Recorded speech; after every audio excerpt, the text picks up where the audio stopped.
Hey, if you've got a mortgage, chances are you're paying this extra fee every single month, and you might not even know what it's for. It's called PMI, and today we're going to show you exactly how to get rid of it for good. Go ahead, pull up your mortgage statement. I'll wait. See that line item? The one for PMI? And you're probably thinking, what in the world is this, and why am I paying for it? Well, if you are so done with that extra cost, you have come to the exact right place.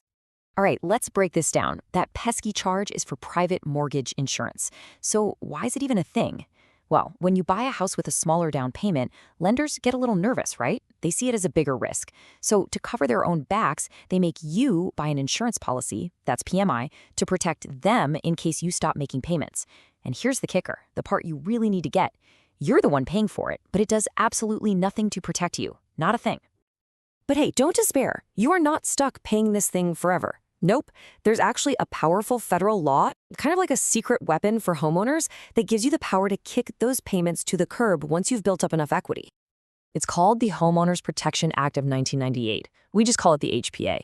And its whole reason for existing, to give you a clear set of rules, the same rules for everyone across the country, on exactly when and how you can finally tell your lender, hey, cancel my PMI. And here's a super simple way to remember what it does. Just think, HPA helps protect against PMI. Pretty neat, right?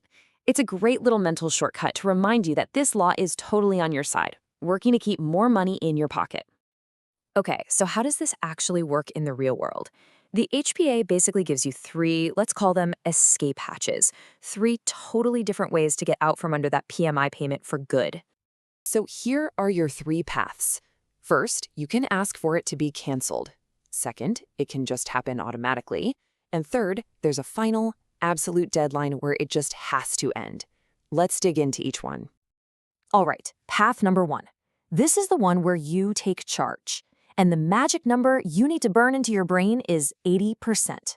We're talking about an 80% loan-to-value ratio, or LTV. So what does that mean? It means once your loan balance dips down to 80% of what your home was originally worth, you can pick up the phone and formally ask your lender to cancel the PMI. Now, there are a few strings attached. You got to have a good payment history, no second mortgage, like a home equity loan, and your lender might ask for proof that your home's value hasn't tanked.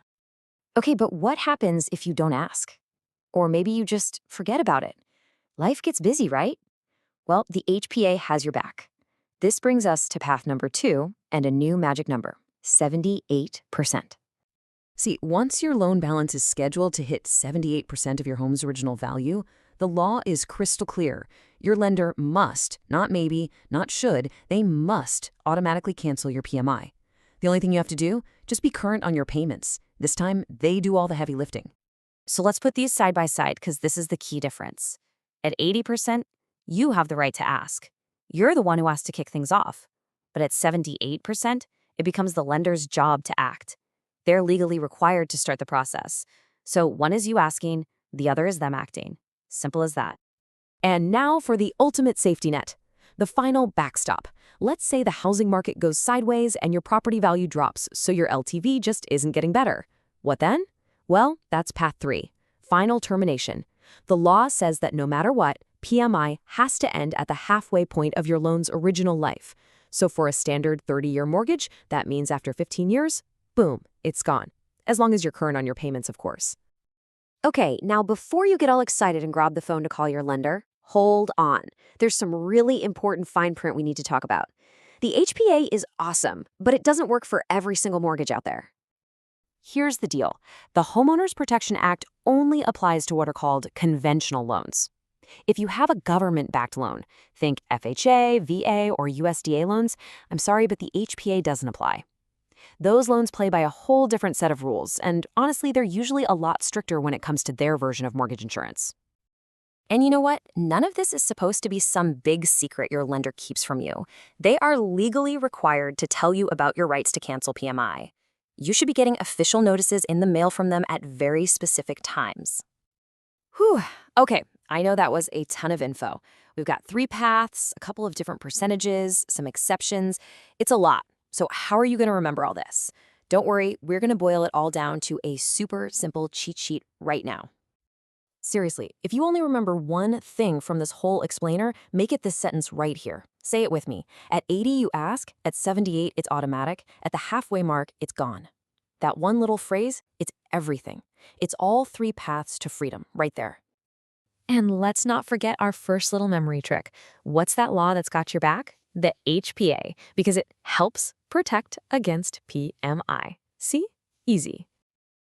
And what about those letters your lender is supposed to send you? We've got a trick for that too. Just remember CAA. You should get a notice at C for closing, you should get one A for annually, a little yearly reminder, and you should get the final A when it's time for automatic cancellation. CAA. Keep an eye out for those in your mailbox. So there you have it. You've got the knowledge, you've got the tools, you are officially empowered to take control of your PMI. So the only question left is, what are you going to do about it?